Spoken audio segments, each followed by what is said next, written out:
So the dude that's left, he's not dead. He's unconscious, and you guys want to question him? Yes, absolutely. Definitely. So you dunk his head in the fountain to wake him up.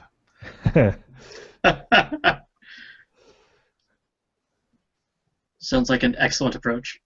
Yeah. Now, the way we do a non-combat challenge is the same way as you do a combat challenge. Although the narrative that you're using, the detailed narrative that you're using, doesn't necessarily need to be visual anymore. There's not a lot of visual things can be done in questioning, although I have seen it done, where they kind of explain the scene and what the character's doing and stuff like he cracks his knuckles and he hunches. So you can certainly do it visually, or so for example, political exile, and the Etruscan is also the wanderer, weary wanderer, something like that. You can kind of use stuff from your history. Well, I happen to have passed through where I recognize this guy's dialect, and I happen to have passed through that area, and I know they're really superstitious about this, so I'm going to include that in the questioning, stuff like that. So and again, you don't have to ask me. You just tell me. You don't have to ask, did I pass through an area? Just say, so I did pass. So this guy's dialect says he's from here. Okay, and I've been there, and so I know that they're suspicious about this.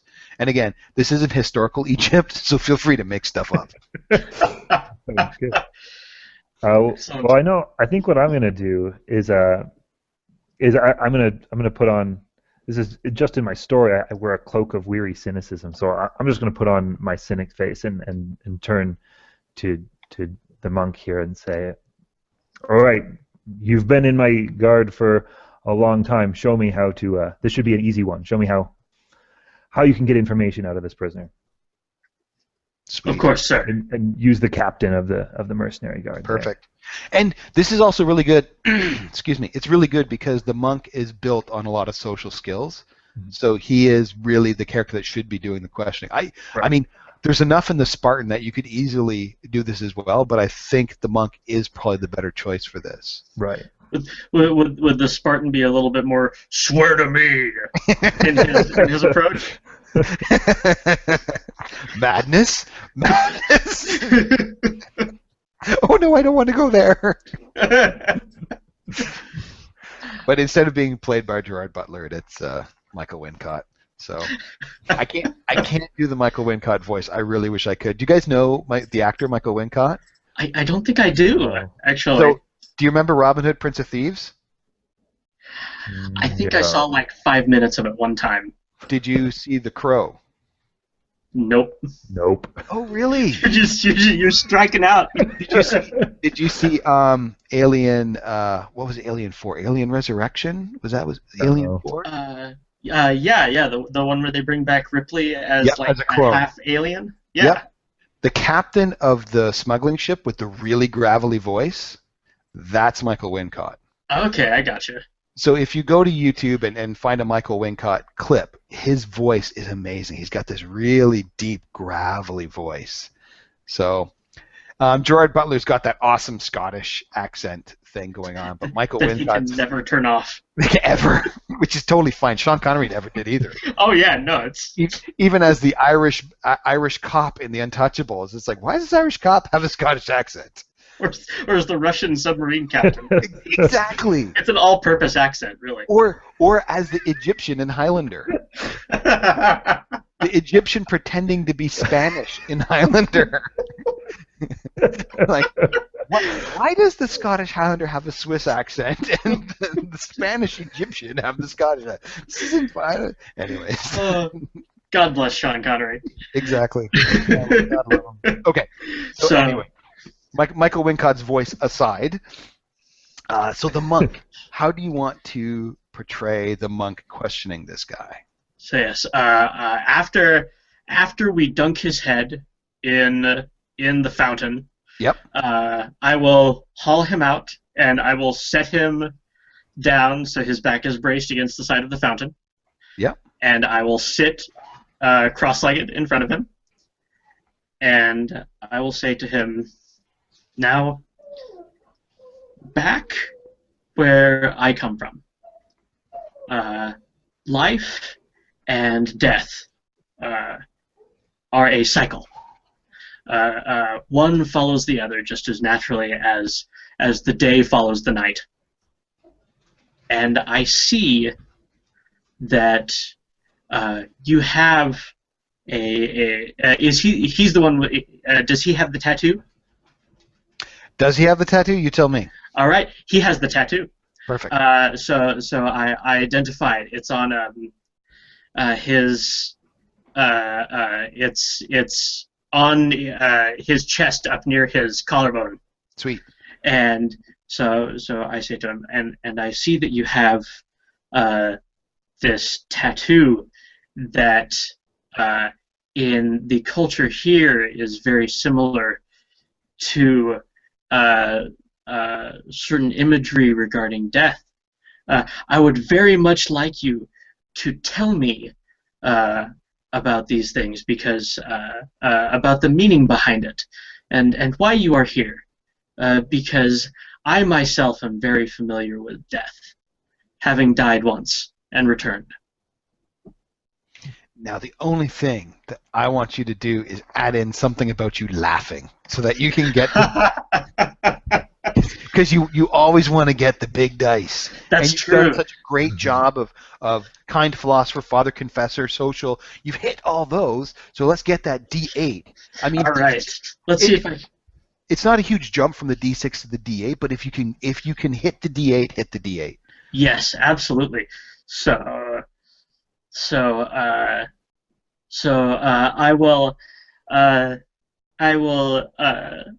smile broadly at him and say, after all, we all only have so much time on this world. Cool. All right. Yeah, that's good, because it's also kind of looking death in the face and laughing at it. So it definitely hits that. So great. So you've definitely got your 2d8, 2d10. Excellent. All right. So I will go ahead and plug these in. So /roll 2d8 exploding plus 2d10 exploding. And he's got the two conditions. Yes, you also have 2d6. Oh, that's right. Yeah. Plus 2d6. Good memory. That I just typed 256. That is a little more than 2d6. So let's see how that hashes out. It's not bad. 6 and 7, 3 and 2. Those D10s, man, what's up with them? They do not like me very much at all. Now you do have the 3 luck, so if you want to reroll one of them, or do you want to wait and see what he rolls, and then you can decide if you want to reroll them? I would like to wait and see what he rolls. Okay. So and let's see how he does. And then I have. No, that didn't quite work. And then I have the 4 and the 3 on the 2d6. Excellent. Okay. Oh, did I forget to do the... Oh, I put it after instead of in front. Okay. Let's try this again.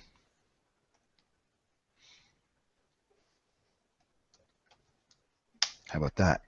There we go. Oh, I see... I see an exploding 8. Okay. Oh. Oh, wait. And he gets one more D8. Sorry about that. Must have typed that in wrong.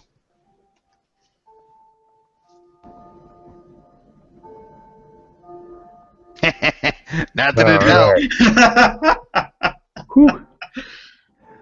Oh. And do I get to help? Yes, you get to roll your dice. I get to roll. So I was using the captain here. Captain. And do I get a D8 for that or D6? D8. D8. So 4 on a D8. 4. Now that can be used just as if it was the monk's dice, right? Like it's being added to the player's roll. So we're going to be setting initiative at 4. All right. Let's see. So this is interesting because I still haven't quite got the hang of how to optimize these yet. Yeah, Because I know that I have the. Let's see. If you've got the physical dice, take the 2 on the D10 and set that aside, because I'd definitely be using that for effect. Yes, that's definitely what I'm feeling. Dude's also already got 2d6 on him, so you're not really concerned about like hitting a really high effect right now. You're kind of looking more for success, and you've got a. So Brian, the Spartan gave you a 4. Oh yes, that's right. I do have the. What did you set initiative at again? 4. 4? Okay. So I am going to use, because I have. You have a 3 and 4 on D6. Yes, I have a. And you have a D8 at 6. Yes. And I have a D10 at 3. The D10 at 3.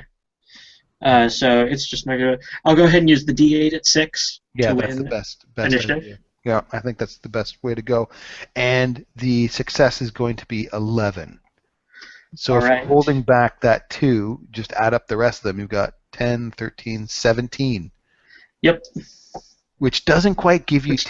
Oh, wait, and the 4. And the 4. So it's 20. Oh, that's right. Yes, I have the 4. So that's 2 successes. Nice. All right. 2 successes. Okay. Now, for each challenge, as you saw when you were fighting those guys, sometimes it takes more than 1 success to take somebody out. Generally, if it's a minion, 1 success is fine. Group of guys is 2 or 3. Now, as player characters, you actually get 5. So it would take them 5 successes to remove you from a scene. And again, you're not dead. You're just out for that scene.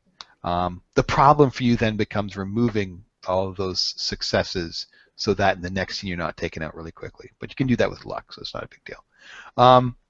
Now, because you got 2 successes, basically this guy is going to pass on a couple of pieces of information to you. And his challenge rating was only 2. So you've basically overcome all of his defenses. And he's going to be giving you 2 pieces of information. Generally, now, when other people do their home campaigns, whatever, they might do things differently.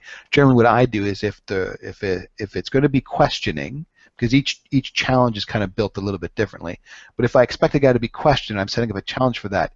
Each of the challenge ratings, each of the successes that you get is going to be 1 piece of information that I have. Boom. So you got the success, you get this information. You got to get this information.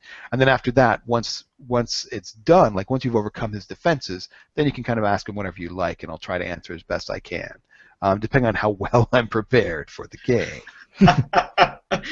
Or how well you can make things up on the spot. Exactly, which I tend to do a lot. Like the one pager that I gave as an example of an adventure you might run is generally how I run my games. It's because it's very loosey-goosey. Because generally players come with really good ideas that I then steal, and they think they're really smart because they figured it out beforehand. But I'm like, I didn't know where this was going, but that comment you made, yeah, it makes total sense to me. Boom, that's what we're doing. Yeah, boom, canon. Exactly. It's like a Star Wars novel. Boom, canon. So basically, the 2 pieces of information that he's able to give you is that they were sent, as was guessed, to remove Amlozé. They were sent by Senamut, who is the leader of the Judges of Ammit. And again, if you've done the one shot, this is kind of supposed to follow on from that one pager, and so he's the leader of the Judges of Ammit. And the second piece of information is that the person that can lead you to the temple is the guy who did the tattoos, and his name is Noatep. Noatep.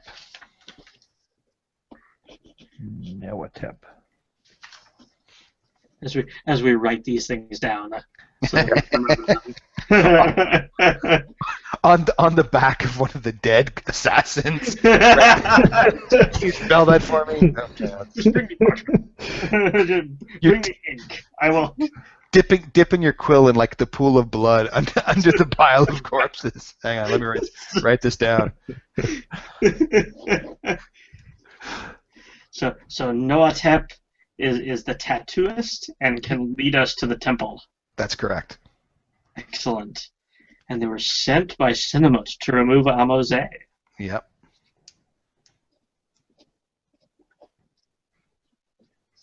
Interesting. I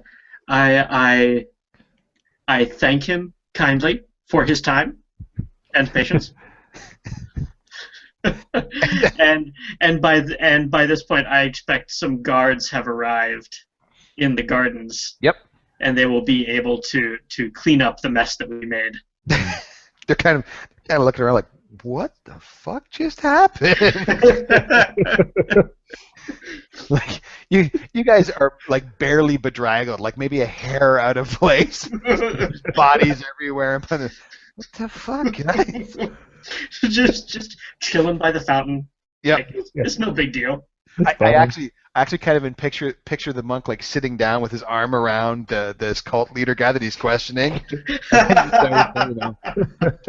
Wipe your hands, okay. But excellent.